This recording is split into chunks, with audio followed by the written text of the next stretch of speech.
Hi, everybody. This is Emily Brooks and Jon Meyers from Write Better Together. Hey, everybody. And we wanted to share an opportunity with you all. Even though we can't make it because of prior commitments, we wanted to let you all know about a writing retreat coming up with WriterCon. So the folks at WriterCon, which happens every September, are actually having a July Writers Retreat at Canebrake. Canebrake Resort is in Wagoner, Oklahoma on Fort Gibson Lake. It's a 300-acre complex. It's beautiful. There is a link on their website. So you want to go to writercon.com/retreat, and it'll show you all the choices that you have. So you can pick single occupancy, double occupancy, triple occupancy. You can pick a hotel room versus a cabin. There's different meal plans that you can pick. And of course, there's writer instruction. No matter what your genre is, there's something there for you. And we hope that you can make it. Sounds fantastic. It does.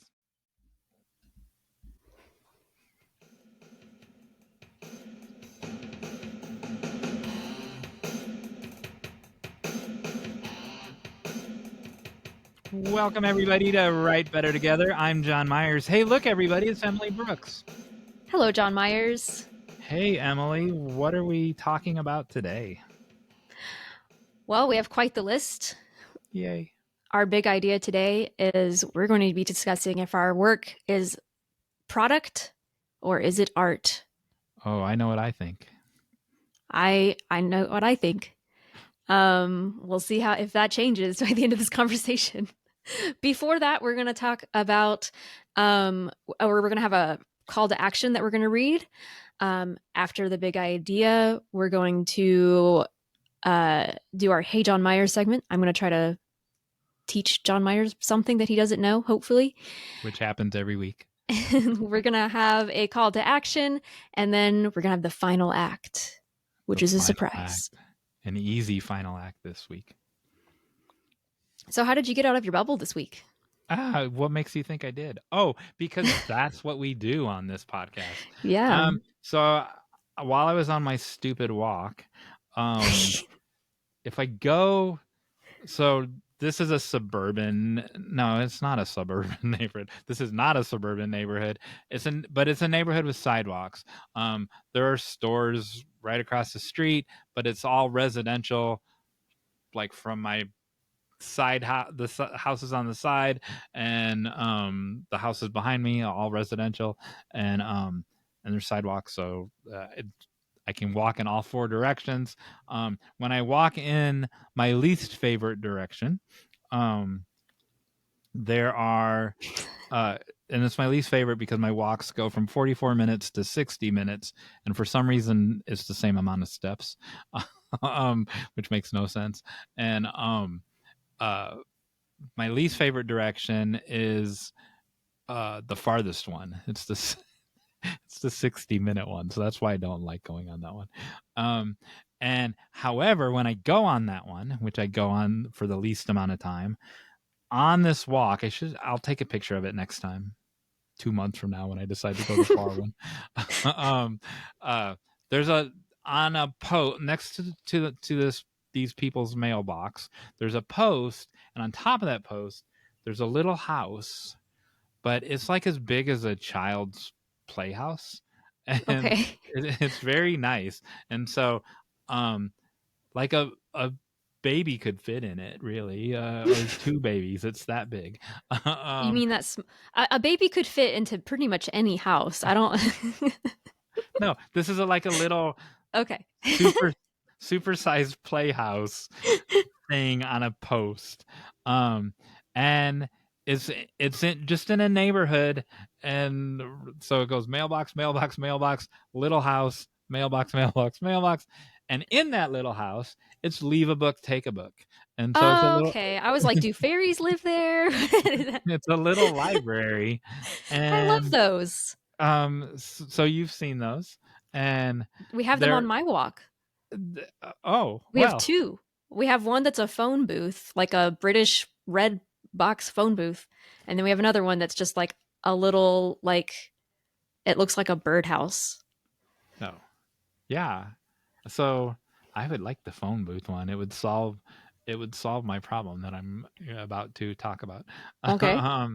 And so we also have 5, or if you count the one on campus, 6 Starbucks in town.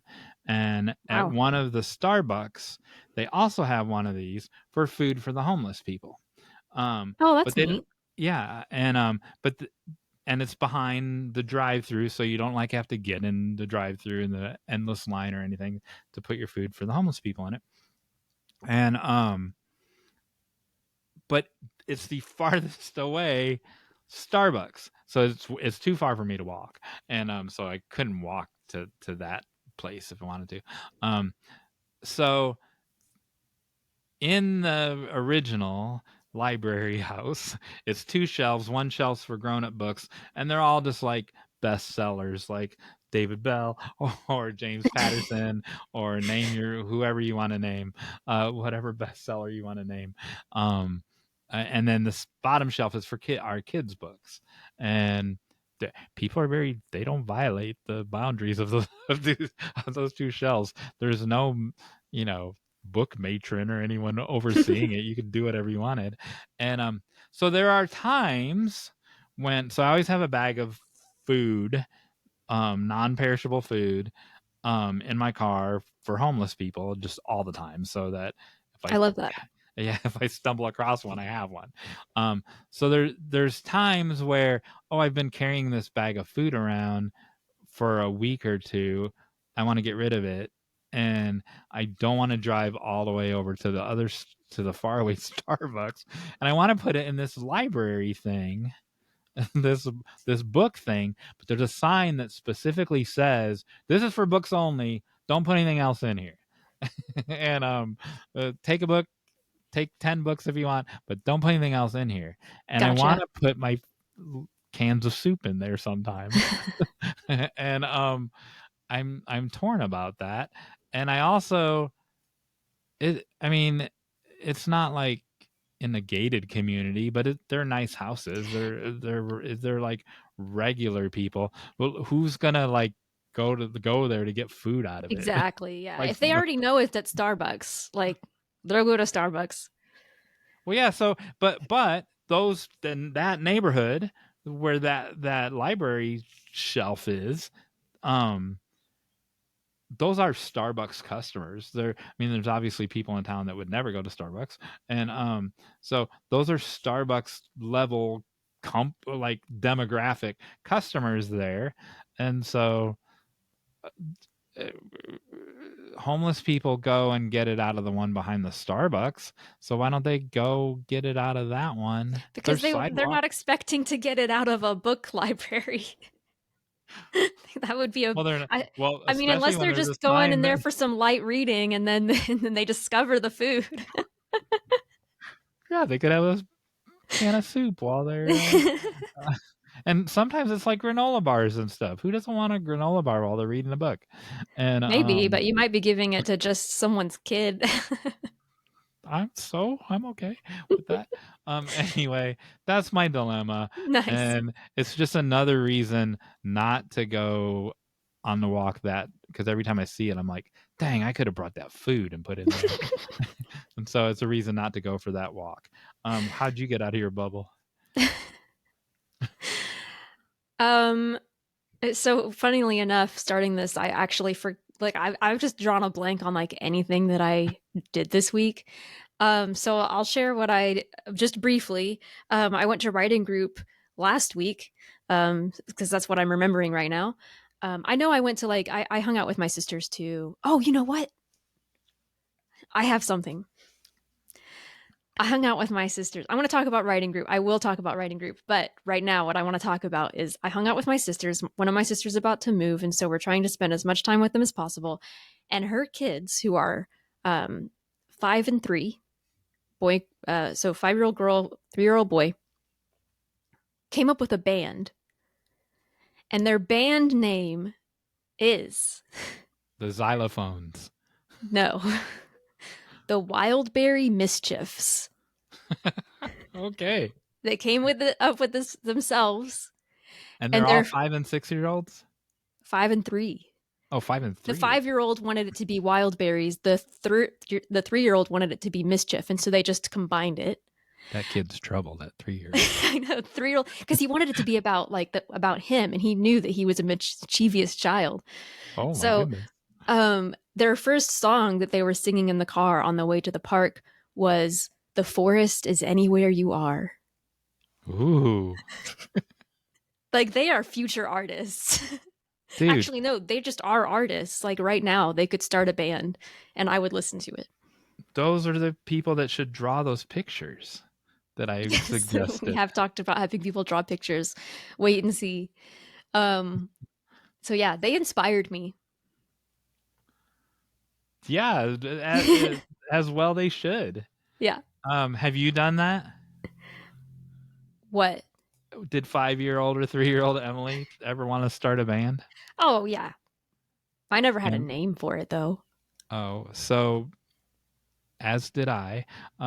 There were out in the woods behind our house growing up, the house that you saw, uh, the house that you That's my saw. signal. That's her signal of like, whoa, I can't hear about the woods. Um, there were these big oil tanks, like 600-gallon oil tanks, and that was our stage. And we Nice. made like little 5 and 6-year-old neighbor. We made like a little Partridge Family band, and I don't think we had a name either. So Yeah, there we you just go. sang in people's garages. But yeah. So, we have call to action responses. Speaking of being Oh, inspired by other people. Um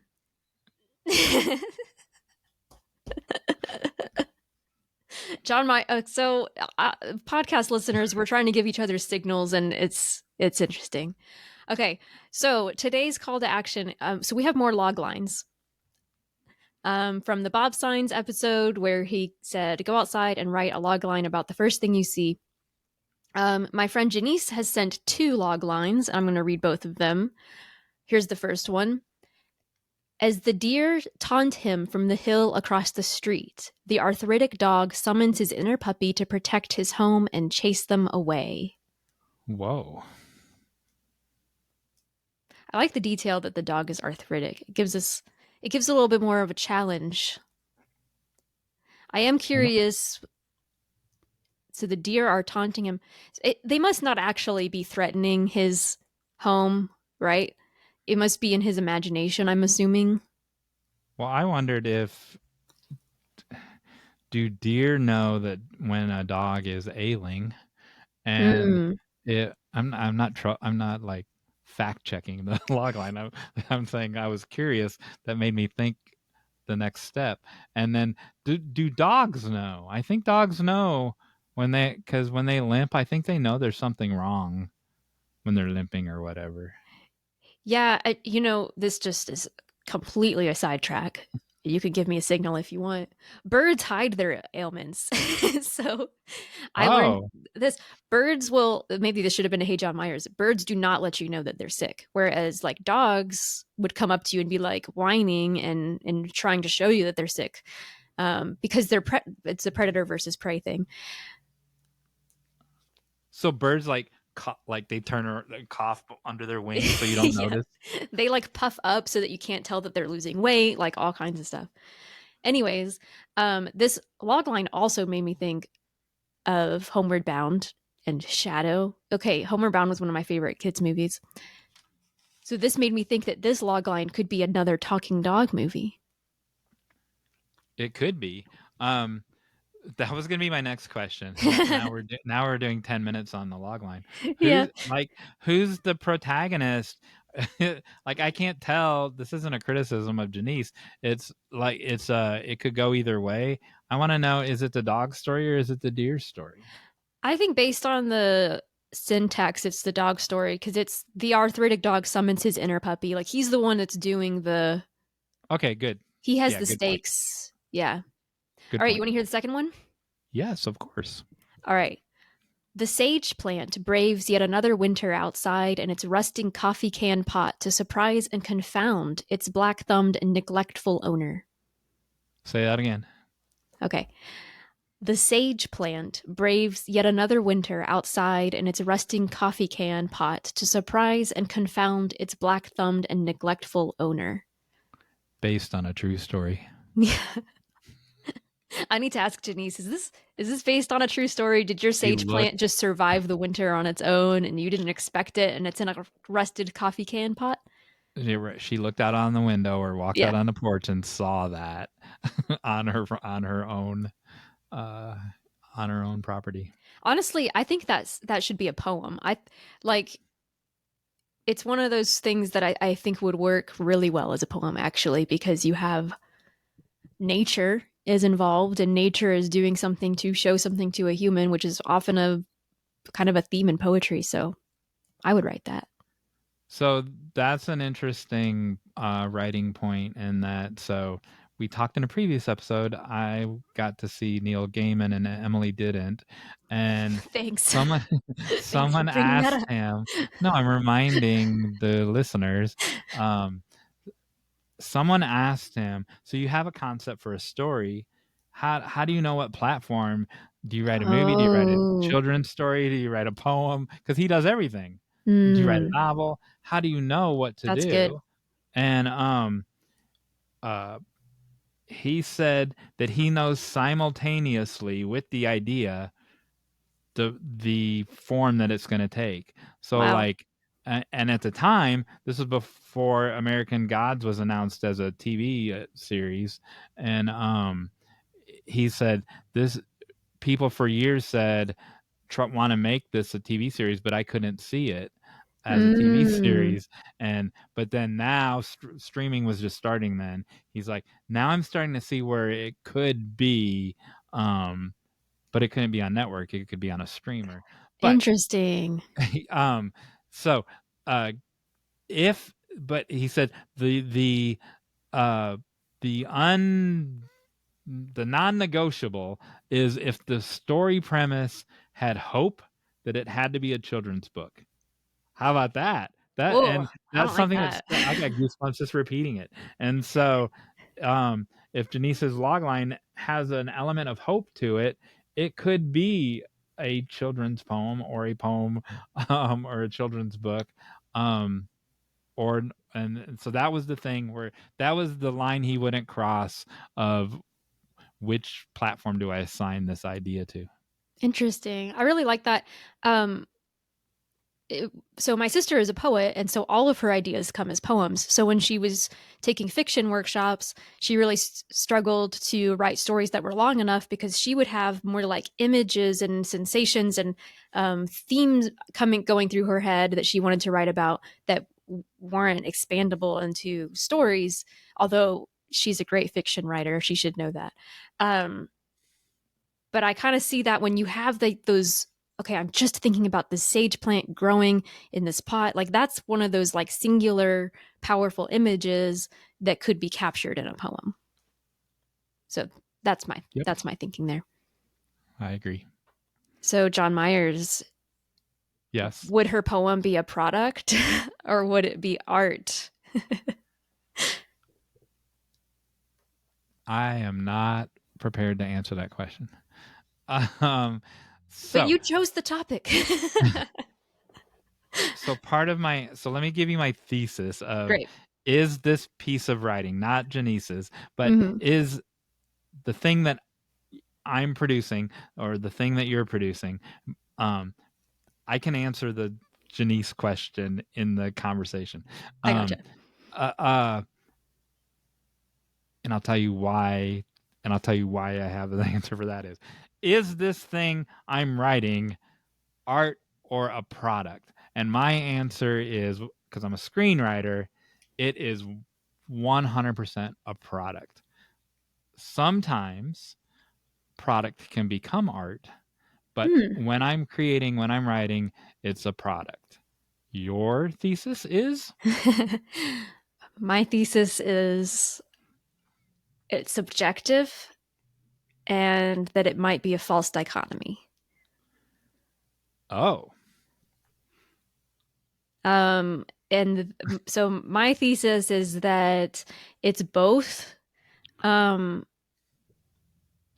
and that when you're writing, it's it affects, so both things are going to be working in your mind when you're writing, and so it affects the choices that you make. Unless you are writing solely for yourself, then I wouldn't say that it's a product. That's why I would say it's subjective. So that's where first let me say what I was going to say about product versus Yeah, art, and then I'll answer the Janice question. sure. But that touches on what I was going to say about Janice's um, potential poem, and but it's a log line. So is it a log line for a poem or is it a log line for a screenplay? Um, so Don't know. uh, with a screenplay, everything that you just said does not cross my mind at all. That makes It is, sense. It's a different genre. It's a different ball game. yeah, it's not, it's not art. It's a widget. It's not an assembly line. It's there, and here's why. It's a craft, and I consider all writing to be a craft because there's arts and crafts, right? It's not crafts and a different kind of craft. It's not arts and a sub art. It's arts and crafts. It's one or the other. And so I compare screenwriting to like furniture making. That's a craft, and we'll sit on 10,000 chairs in our lifetime. There might be two that were a work of art, a Frank Lloyd Wright chair. But and the intention of that writer or of that furniture builder, um, he made that to be utilitarian, but he Yeah. made it as a work of art because he was so he if Banksy made a chair, that would be it would be art because he's intentionally making it as a piece of art. But that's not why you don't write a screenplay to become a work of art. Some screenplays do become a work of art because there's thousands of people that work on it, and that film might rise to the level of art. I have one screenplay in my house that I would consider a work of art, and we've talked about it before, but I'll show you. Oh, Um, yes. and so it's the Isle of Dogs, Mhm. and We need to get that on our bookshop. I don't think it's on there yet. we do, and and I would also say the screenplay for Ratatouille is a work of art. Um, regardless of if a film was never made, I see. it still is aesthetically a work of art. It's it's the use of white space. I mean, Mm. it looks like a poem, um, but it has meaning at multiple levels. However, I don't think that Wes Anderson set out to create a work of art. So the Banksy chair or the Frank Lloyd Wright chair analogy doesn't fit with what I just said. He wrote it as a product, and then all of these collaborators jump on and make it a work of art. But it's worth having the hard copy of it. So much so that I would consider that to be a work of art. Um, Can I ask a uh, question about, like, a yes, clarifying question? So when you're yes. talking about whether, regardless of whether or not the screenplay is uh produced, so are you saying that the film itself is a product, or that the screenplay is a product until it becomes a film? I'm Or are you saying this. saying both? I'm saying everything's a product, So the and then film itself is also a product unless it becomes correct, and because you're who's making a film for no one to see? Who's right. writing a script for no one to read? And so the intention during the act of creation it matters, Yeah, yeah. and no, there are new screenwriters who are like, no one's gonna touch my art, and like you're so full of yourself. No one's even read, like you won't even share it with like your next with someone in your writing group, and but you want us to value it as a work of art. Mm. It's a product, and it's a product that you won't even share. Yeah. And uh go ahead and say what you want to say So about what this I was conversation, and then I'll answer the Denise question. So what I'm curious about then is what how you would clarify the difference then. What So if a screenplay that was a product became art, what what makes it become art? What are the distinguishing definitions? So I don't know the definition of art. I know that it is. I know the definition of craft, and craft has elements of practice. You can learn it from a mentor, or you can learn it. You can learn a craft, right? You can. Uh, there are. I'm sure there are natural born knitters, but uh,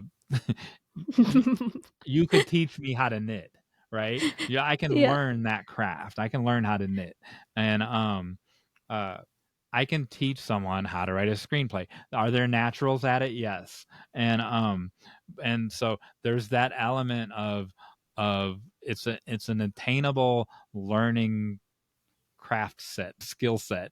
Yeah. Um, um, But are that you saying that art doesn't require craft? Or that craft becomes art? yes, Like the craft can yes. become art? Um, Did I answer the I question myself? there are there are is architecture art? No. So craft is as different from art as architecture is. Are there works of architecture? Are there buildings that have become works of art? Yes, there are. The Washington Monument is a work of art, and, So how are and you distinguishing? Are you is it like functionality versus beauty or I'm saying I'm distinguishing it at the moment of creation. The thing I'm creating, it's either an art or a craft. It's not. There. but what is the That's my difference? position. My intention. Like Okay. I didn't make. I'm not writing the screenplay uh, to be hung up in a museum to be to to be toured on a building tour like a Frank Lloyd Wright house or on the Washington Monument. Um, there are people who would say that the Statue of Liberty is not a work of art, but it was created as a gift, as a work of art from one country to another, um, and so So there are you you go. saying then that art is the non-functional properties of something? I don't even understand that question. So cuz you keep saying like okay, so a building has a function, it's a product, we use it for these very practical ways. It becomes a work of art when it's beautiful or when it has something that is non-functional about it. Let's step away from buildings. Like, what makes a film a work of art? Um, let's let's step away from film and what makes anything a work of art, a painting, things th- that we what do we consider like a sculpture is going to be art, right? And things that there's no gray area, uh, I see, because a and so sculpture is non-functional most of the time. it's made to be admired. Right. It the purpose in which the creator is creating it Okay. is to be admired, not it doesn't have a utilitarian. I mean, other than being made to be admired, it doesn't have a Gotcha. utilitarian purpose to it, where a screenplay Right. does. Even a novel like To Kill a Mockingbird is a work of art, but it wasn't a work of art when she was writing it. And so that her intention was never to be, it was to be a product. And Dickens has, we can list works of art that are Dickens, but they were meant to be the serialized Yeah. magazine chapters, right? They were a product. So writers, I know people disagree with me, but I contend that writers are crafters, Mm, and creators, but crafters, and it's not art, but it can rise to the level of art. Is every sure. novel art? That makes No. that really clarifies things. Yeah, I don't think every novel is a work of art for sure. I think that that's a really good point. Um, And there's no shame in it. Like yeah, it oh, this building or this novel is a work of art. That doesn't mean the other one is inferior. That the work of art might have sold 500 copies, and the one that's not a work of art sold 500,000 copies. right. Which one's better value? And neither one. I mean, it depends how you look at it. It's subjective, like what you said. I think this is really interesting. I'm still processing this, so this is probably going to become an afterthought for me when I actually like absorb everything we're talking about. Um, but one of the things that's making me think of is like in creative writing programs, a lot of times the emphasis is on art over product. That you're supposed to write for you, write your truth, write what is beautiful to you, and there's not a whole lot of emphasis on, and this is just from my experience there, and it goes back and forth, but at times there wasn't a lot of emphasis on audience and the product side of what you were doing and how you can actually make money off of this, or um, that's why something I really appreciate about the creative writing professor that I had is that he wrote products that sold well and takes pride in that, and he chose, okay, I'm gonna do this for real, for a living, not just write what makes me, or what is I don't know if I'm saying that in the best way possible, but you're nodding, so take it away. No, so I agree. Um, that the person that we're not mentioning is a perfect example, and there are people in that same department. I can't even say the word that they call his work because it has a cuss word in it that rhymes with literature, and they say that it's not, Yeah, and uh, why I like think, why can you say that when his book is in, or books are in, every airport in the country? yeah. And I'm glad you used the word literature because I think sometimes we distinguish genre from literature in that genre is a product and literature is art, right? But there can be beauty in genre fiction and there can be products in literary fiction. It's a weak, I think, distinguishing um, vocabulary. I got in this argument online with this guy, and he first of all, I don't know where he was teaching. He was teaching somewhere, and he was criticizing me, and I'm like, dude, I teach a university too. Like, I don't even think he was teaching at a university. He's like, oh, well, no wonder you have this position, or whatever.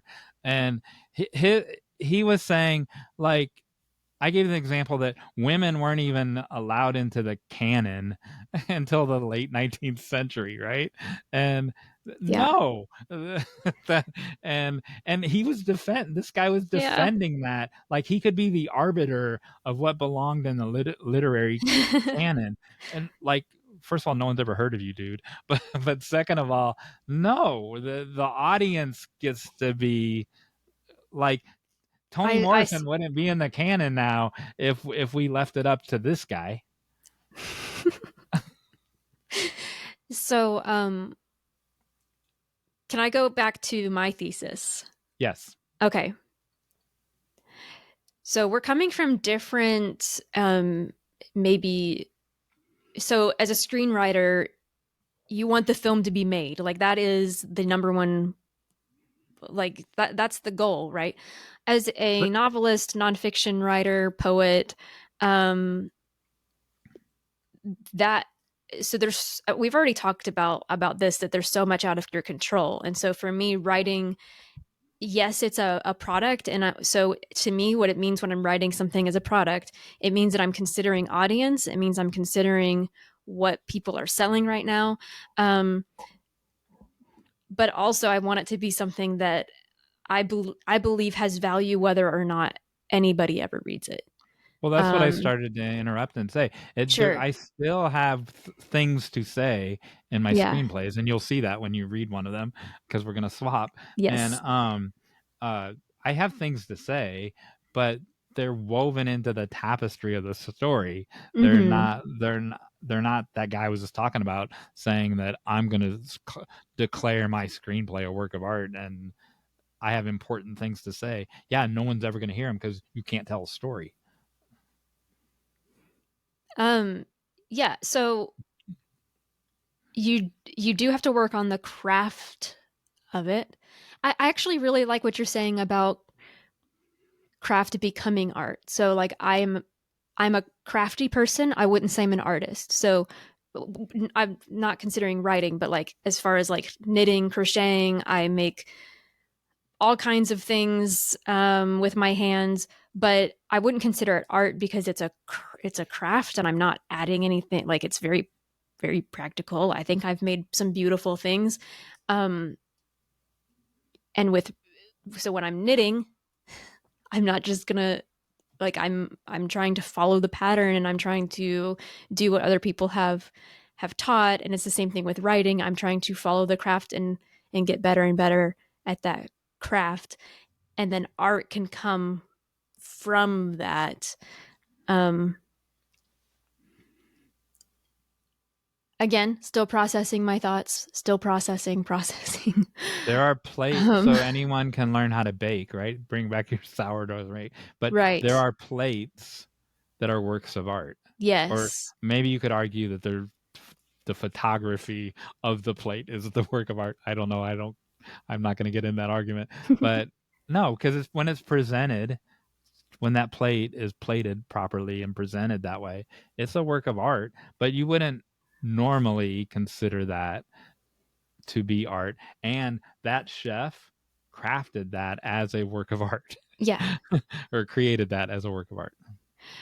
Now, oh, one of the things that I'm thinking of, this is kind of my last thought, is does a product have to be something that is utilitarian slash does it have to be productive in some way as far as earning money or serving some kind of function? Because when I'm thinking about my writing as a product, um, that does feel very utilitarian to me when I don't really see it that way. But at the same time, like I am writing to be published. Some people aren't writing to be published, they're writing as a means of therapy or a means of just pure enjoyment. So that's not necessarily a product at that point, maybe. Well, so I'd like to remove money from the conversation. Sure. So you can still write a product, you can write a script that's your calling card. So it still has a utilitarian purpose, but no one's ever going to make that because people don't Right. make this thing anymore. But it opened the doors to where now you're working in a writer's room or whatever, or now you're But working on a sitcom. But so it had a purpose, yeah. and and that purpose was commerce, even though that one might not ever sell or involve money. It had a Yeah. utilitarian purpose. Um what if you're not pursuing and I just take out, I guess screenwriters wouldn't do this, but if you're like a poet and you're just writing for yourself. So, um, well, so that's now we get to get back to Janice's log Sure. line. Um, it depends on her intention. Am I writing this for like what how I always point out that Courtney Stevens talks about, who am I writing this for? Am I writing this for myself? And if I'm writing Mhm. poetry in my journal and it's not for anyone else to ever see, then I'm okay with Janice calling that art. Why not?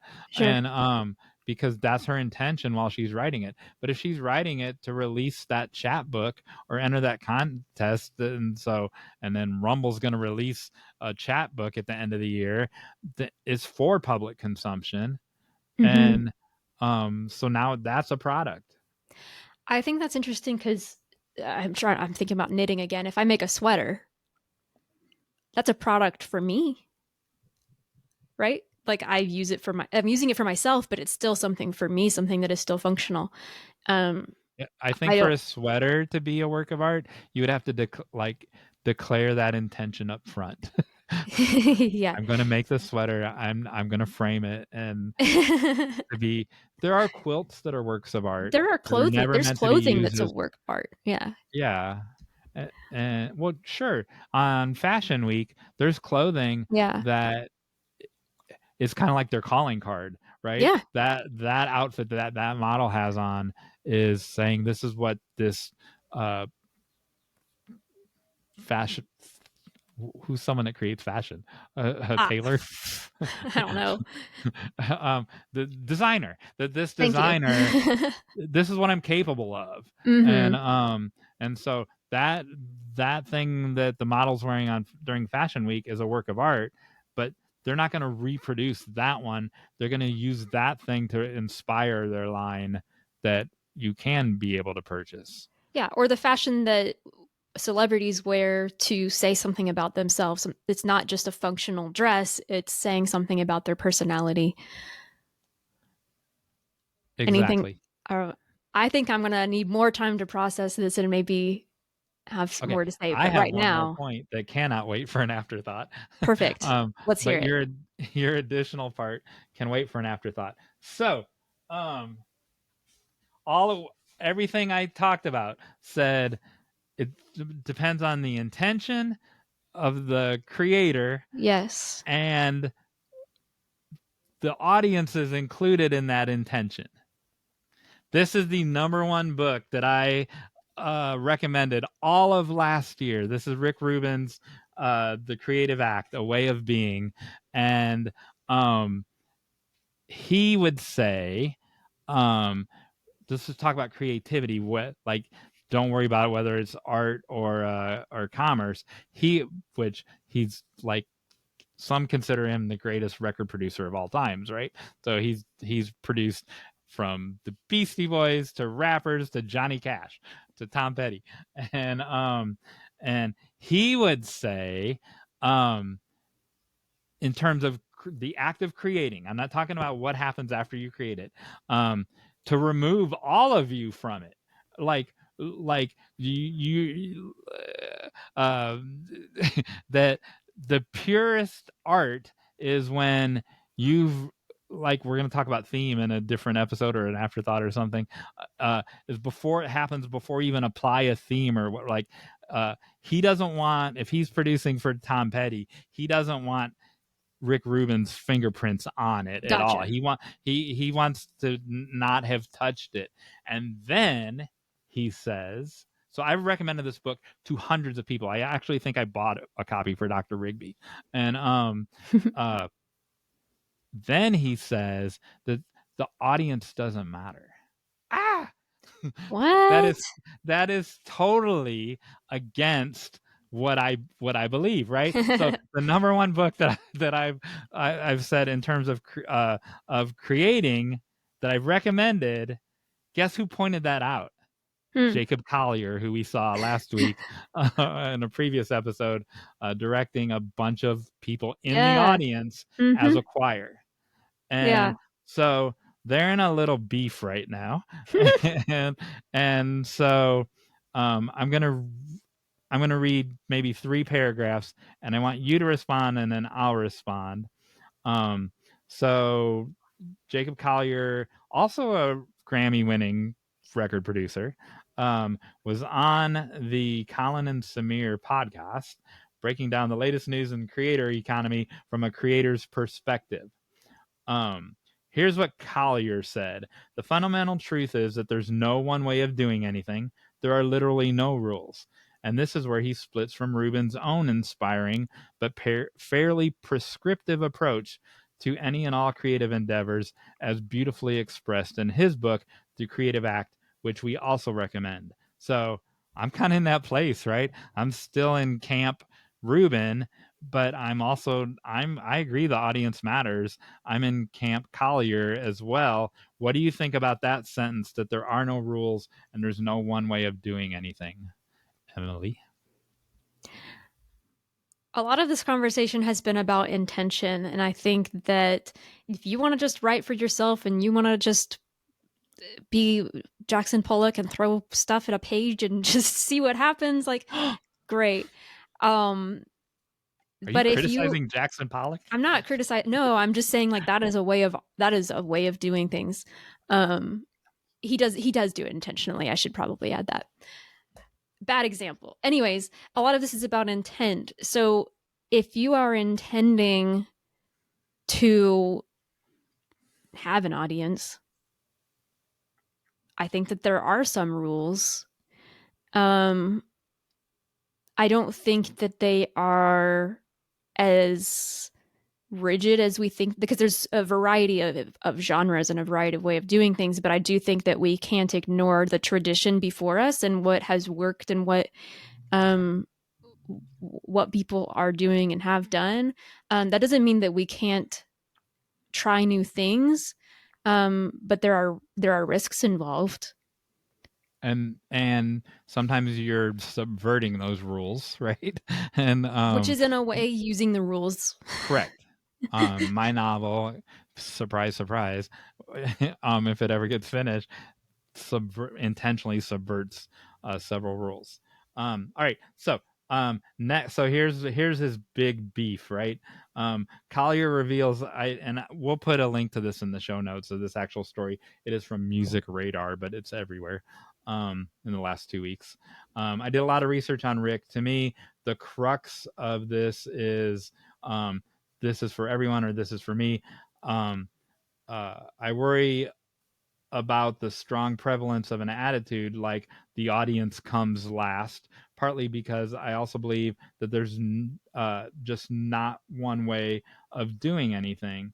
And we'll also put a clip from Rick Rubin's uh, interview with Anderson Cooper on 60 Minutes. We'll put that in the show notes.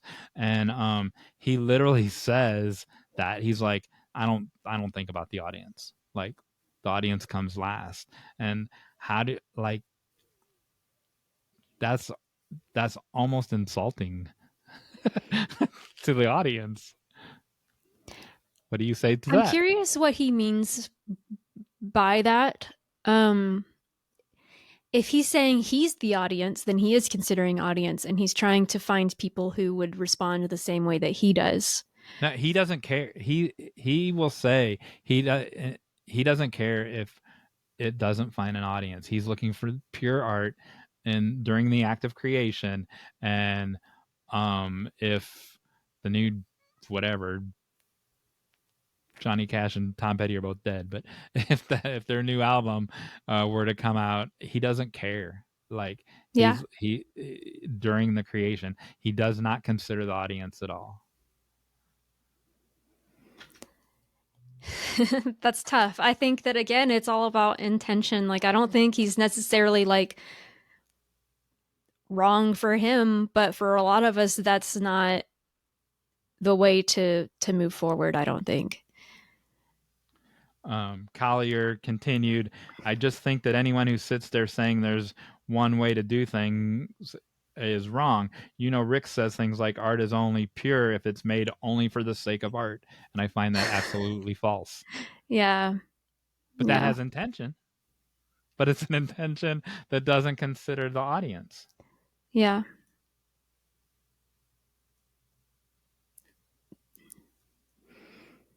Things to think about.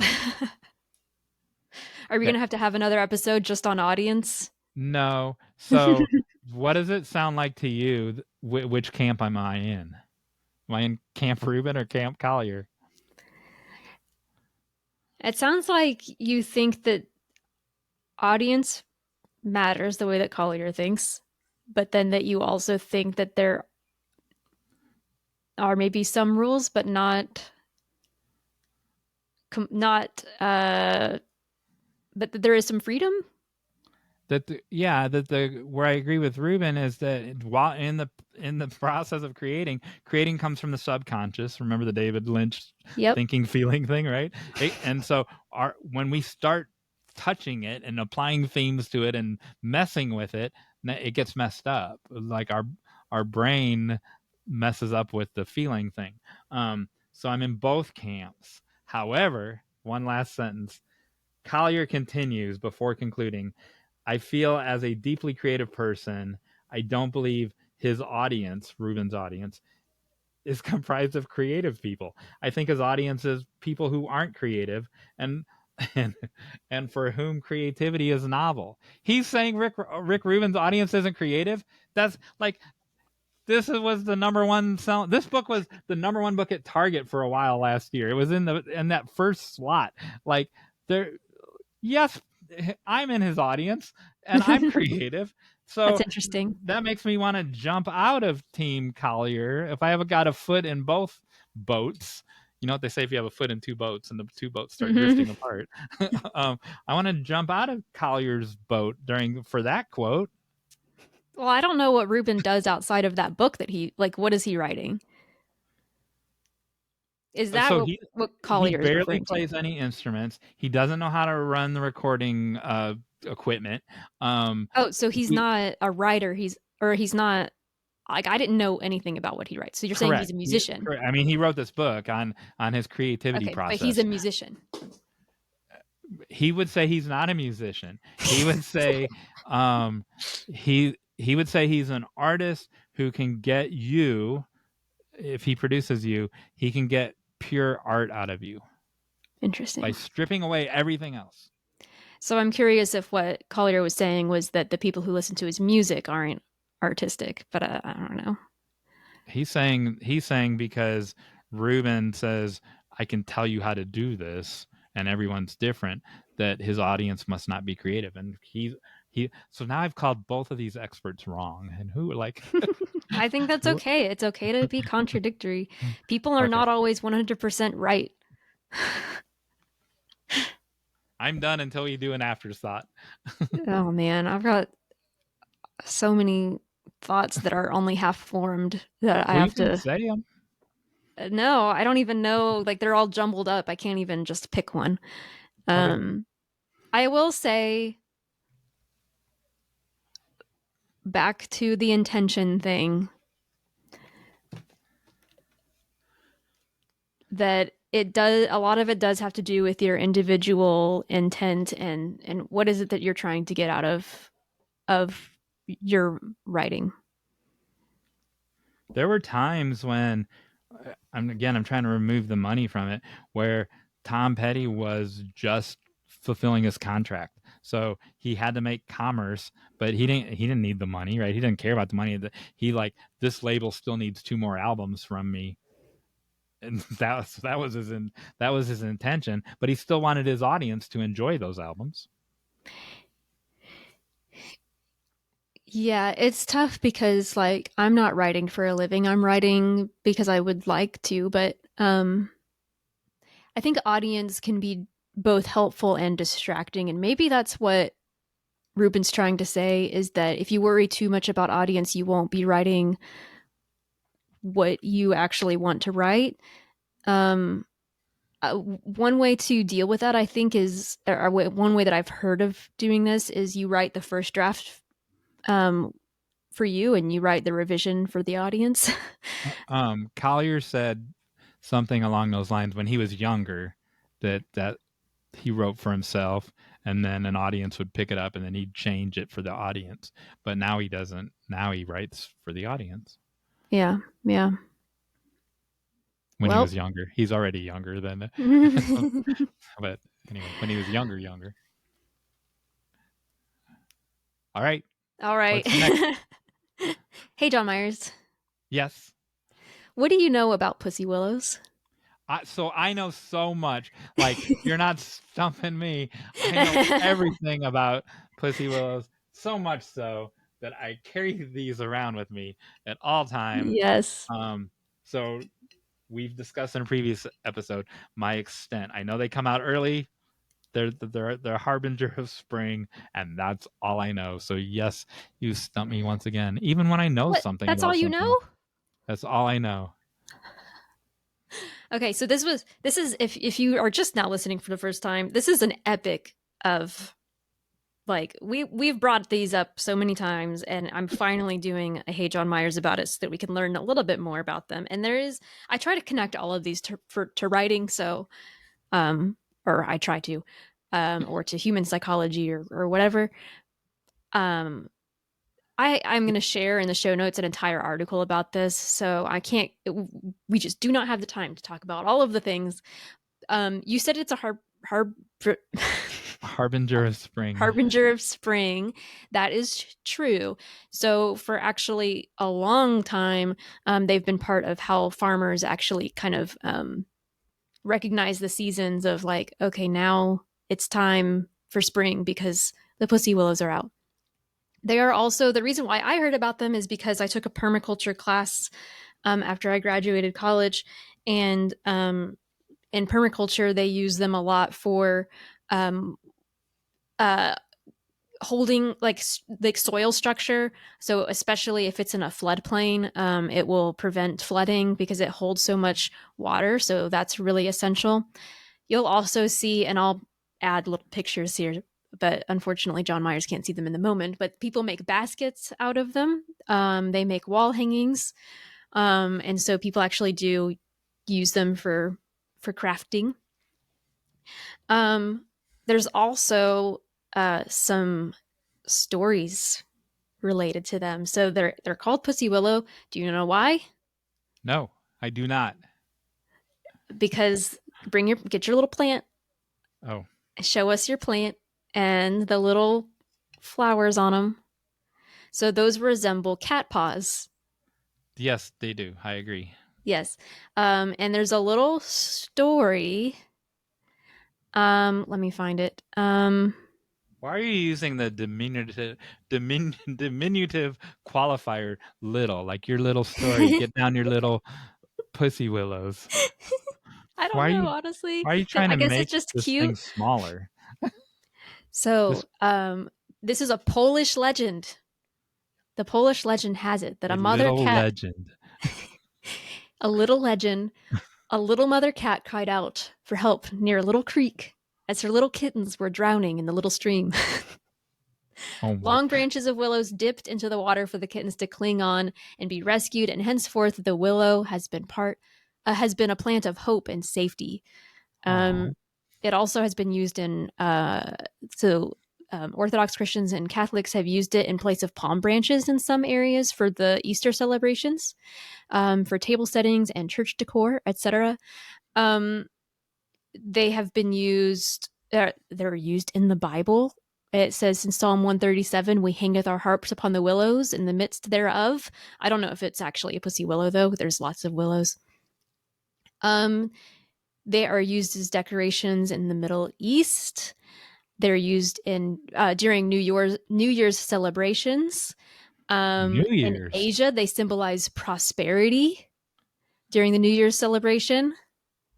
And then Native Americans used the bark as for medicine and for rituals. So, oh, and this is the last thing. I said I wasn't going to read all of it, but this is the last thing. It's also the subject of many poems, children's literature, even 80s classic rock, and is recently a trendy paint color, it says. 80s classic rock. It doesn't give a reference to what it is. I'm So I need afraid. to know. I'm afraid. Like I was going to ask our listeners to tell us what that is. I'm afraid of what they might submit. To be So honest, don't look it up. Just yeah, don't I look it won't. up. Wow. So So there you now I go. now I know even more. So we'll Oh, move on. But so the little cat paw thing that you called it a flower. That's a flower. it is, and you know what? One more thing I was going to say is that those are so. First of all, only the male plants have that. So you have a male plant. The female plants don't have that. And Because they then have the also, wait. Do only male plants have seed? Is that why it's a male? Like, it depends on the plant. Some plants are male, female, and some are both. oh, okay. Um, uh, but those are also, because they come out so early in spring, they're extremely beneficial for pollinators because they're one of the first like food sources that they get, which also helps feed the birds as well. What and bees? Bees land on them? Yeah, so yeah, bees and other pollinators will use them early spring as their first like source of nectar. Well, Yeah, but I love how plants a lot, and this is true of a lot of plants, have like a folklore to them, have stories attached to them, are used in rituals, or used in certain parts of celebrations, and apparently that's one of them. Amazing. What's our I call to learned action? I learned so much on this. Oh. So our call to action is Did we forget? no, Oh, okay. I was trying to nice it up because it was because it's going to be divisive, and we don't do divisive here. I want you to pick a side. Like Oh no. I want you to pick a side, Rick Rubin or Jacob Collier, and tell us why. Like Yeah. I don't want you to just say why. And then Emily will make one of those awesome little clips, uh, YouTube short clip thingies, and where we solicit you to tell us to pick a side between the two. Cool. You can respond in our show notes for this episode, which you can find at writebettertogether.com/podcast. You can also respond to our Facebook page, Write Better Together Now, and respond to that. And we'll share your responses. And while they're doing all that, they might as well do all that bell ringing stuff, right? Yes. Sorry, I'm blanking on stuff. Yes, you can like and subscribe, but especially one thing that we would just really, really love that would be the greatest gift of all to us is for you to write a review and give us a star rating on your podcast listener. We would absolutely love that because that helps other readers find us. And Emily's going to teach her dog Winnie to ring a bell someday. Potentially. And She's then not that smart. She will demonstrate. Oh my gosh. She will demonstrate how to ring the bell. All right. Good job. Awesome. So it's time for the final act. Today's final act is called Silly Answer, Serious Answer. I hope that's really what it's called because I've made a graphic for it. Jon Meyers. The podcast listeners will not know. Do what? The podcast listeners won't know. True.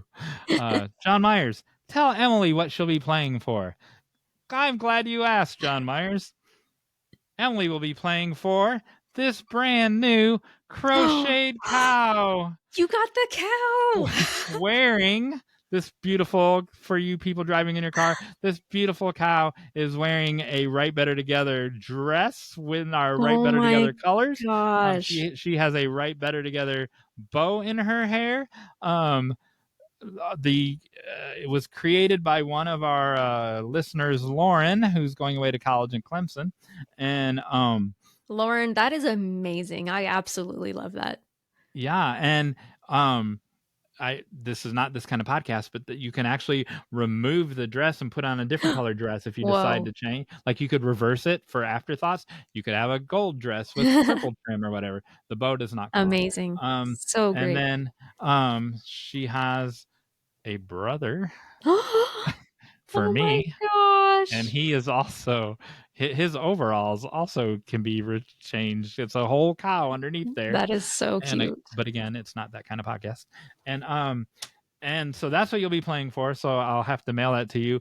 It's been a super challenge hiding this from you because Lauren posted these on her Instagram, and so, but she didn't tag you, but I couldn't like it because then you would see. Oh my goodness! Might wind up seeing it, and so now Lauren can tag us and do all that, and you can buy these on her from her Instagram page right now.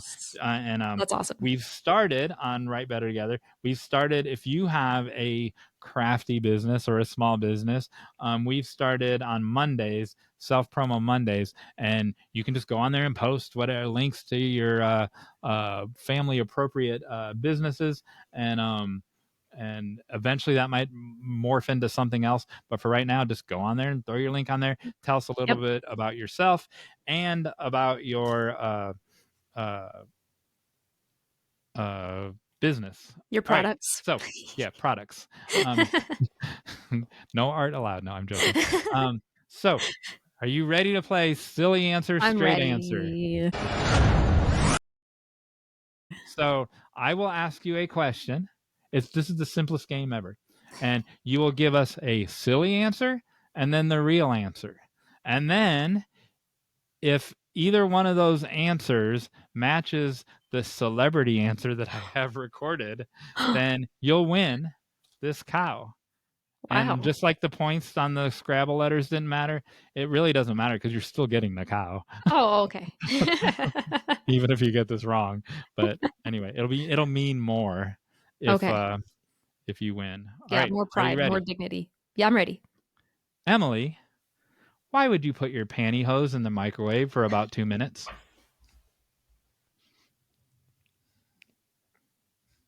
Silly answer, serious answer.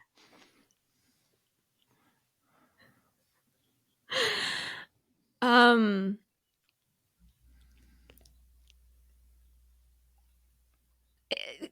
I'm trying to think of any reason why somebody would do this. So I would put my pantyhose in the microwave for 2 minutes. Silly Um, answer first, then serious answer.